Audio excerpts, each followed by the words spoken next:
Jane, would you like to start? Hello, Scott. How you doing? Can you give us an update on any injuries in the squad, please? We don't have any to speak of. Christian Benteke is still absent because he's continuing his recovery, but even he is making good strides, but he's not available. But apart from that, we're fortunate that the ones who were suffering from injuries, Sully Kai and Martin Kelly and Wayne Hennessy, they're all back in training and available, so we have a big squad to choose from. There's been such an onslaught of matches over the festive period, but we noticed this morning there's a really good atmosphere around the training grounds, quite a bit of laughing and joking amongst the players. Is there almost like a siege mentality, we'll get through all these games together, or is it just Christmas cheer? No, I don't. They're so professional these days, players. They don't get the credit they deserve for that. You know, I'm old enough to remember other Christmases and, you know, a different world, if you like, amongst players. And today they are so unbelievably professional that, you know, whether it's Christmas Day or a day in the middle of March, it doesn't seem to make any difference to them. But I am pleased that our atmosphere has been good. It's been good for a long time now. And it's nice to know that it even survives this quite intensive period. And it also survives a very disappointing result on Boxing Day, where after a good one a few days before, we were hoping to build on it. How do you cope with the change in emotions then amongst the players? Well, you can't cope with it. You've got to cope with your own as a manager, but you obviously hope they will cope with it. And if anything, with the things you say to them, you maybe also have ambition to help them cope with it. But the fact is, coping with success and failure and expectations and joy and sadness, they're human emotions really that only the individual person can deal with, and quite often words are superfluous in those situations. It's a question of what you can find within you and what sort of character and strength of will that you have. And we've actually tried hard here in our recruitment over the years to make certain that we surround ourselves with good characters and good people who don't necessarily start thinking that they're the bee's knees after every good result, but also by the same token, they don't think that all is lost if they don't get a result in a game they hope to get. You've got another big match against Chelsea on Sunday.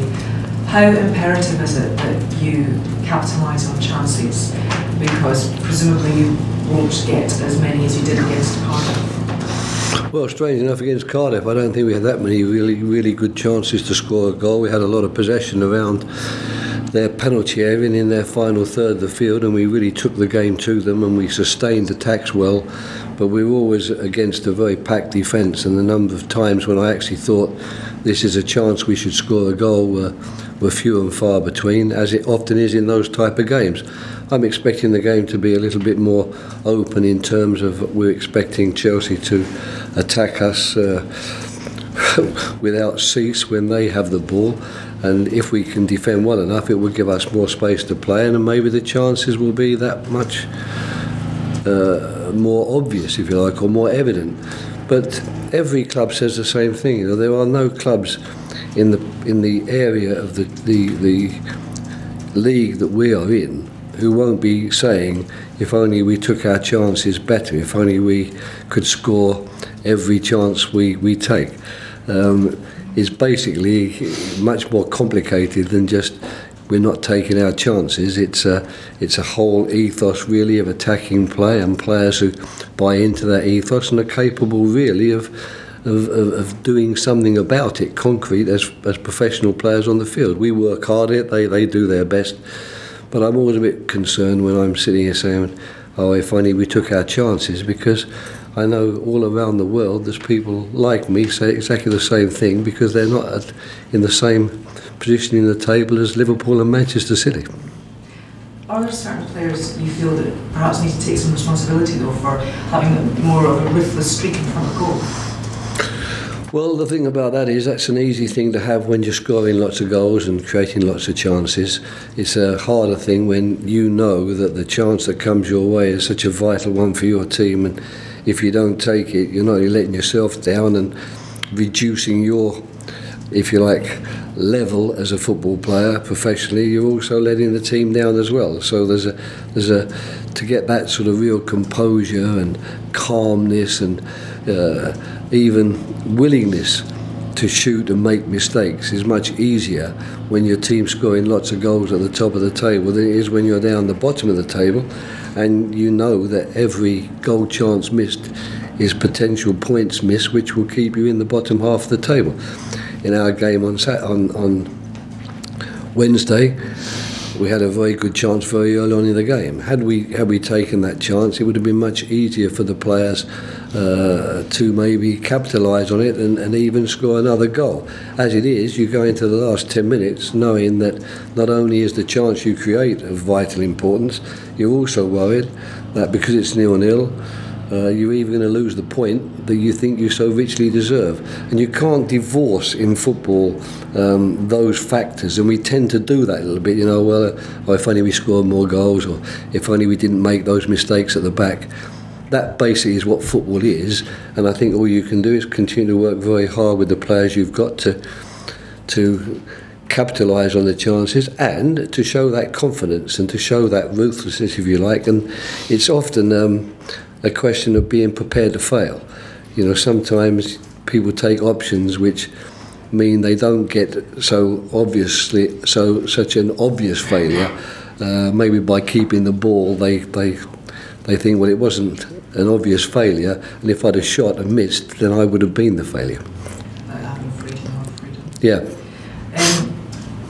Chelsea lost to Leicester, so you know they can't be toppled, as you know. But watching Eden Hazard's, he's now scored more than 100 goals for his club. How tough is it going to be to contain him? Very, very difficult. I mean, he's a top player.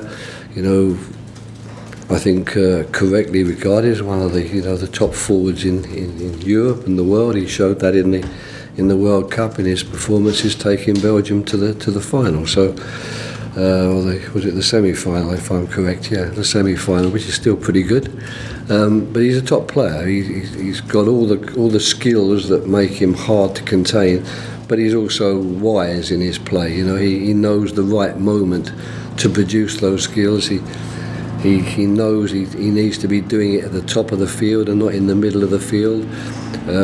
He knows when to release the ball and when to hold it and when to go, if you like, for the big prize. And when he goes for the big prizes and he gets past his defender, of course he's got a very good finish. You know, I think he's finished the other day where he rounded the goalkeeper. When people do that, you think, well, that was obvious, and you know, that was an easy goal to score, but it's having that composure, that awareness, that understanding, and of course not least of all the physical and technical ability to do it. And all good goals have people in pubs all around the country saying, well, I might have done that, but in actual fact when you're actually playing it gets a bit harder sometimes. You've said, if anything, you want to be adding to your side during the transfer window as opposed to any players leaving. Is there anywhere in particular you'd like to build on? No, I mean, obviously we have our targets. We have people that, you know, we would hope if they were available we could persuade to come, but it's all work in progress, and who knows whether anything will happen. I still think the most important thing for us as a club is to make certain that we keep building and keep faith with the players we have. I don't think we have a bad squad of players, but of course, like all managers, it would be very nice if you could add one or two faces, perhaps to bolster some of the positions that you have in your team, but most importantly of all perhaps is to introduce a bit of fresh blood, new spirit, maybe people looking over their shoulder wondering, is this guy going to test me out a little bit more than I've been tested out so far? So of course we'd love that, but it's a difficult market in January, especially for the likes of ourselves, and I'm very realistic about it all and very sanguine about it all. If something happens, I'll be delighted, and if it doesn't, I won't be bleating too much, as long as I've still got this group of players that I've got here to work with.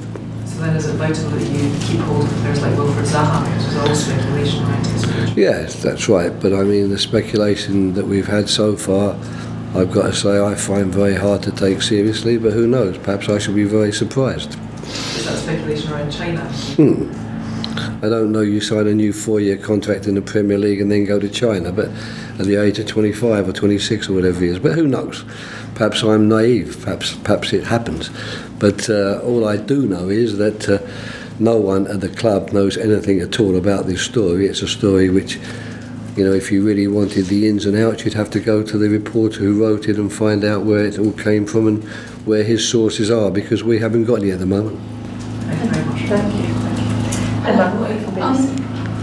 wondered if you knew Peter Hill-Wood at all, and if so, if you have a reaction to the sad news today.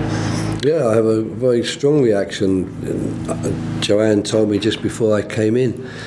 I met him. I mean, I knew him, yes, when he was chairman of Arsenal, and he always treated me with enormous courtesy, and I used to enjoy the hospitality I got at Arsenal even before I became England manager.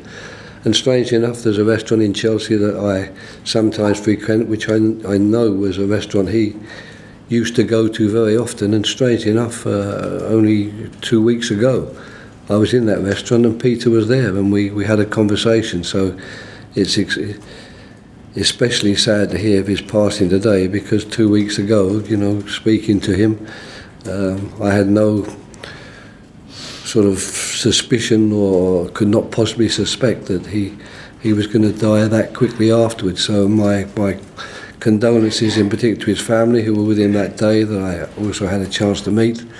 And I think it's a sad loss for Arsenal Football Club and for the world of football, because we're talking about one of the gentlemen of the game and someone who, with his father before him, really put Arsenal as a football club right in the very, very top echelon, not just in terms of their playing, but also in terms of the way they behaved, the way they conducted themselves. They were always if you like, I think, a beacon of light in terms of their conduct. Thank you. This match last season was fairly significant for you and for this side. What are your memories of that and the importance of that win? It was very, very important because it was the 8th game and we'd had 7 straight losses. Strangely enough, in the 3 losses that followed the initial 4, with the 3 losses that I initiated when I came into the club, we still felt that we were making some progress. We weren't able to show that.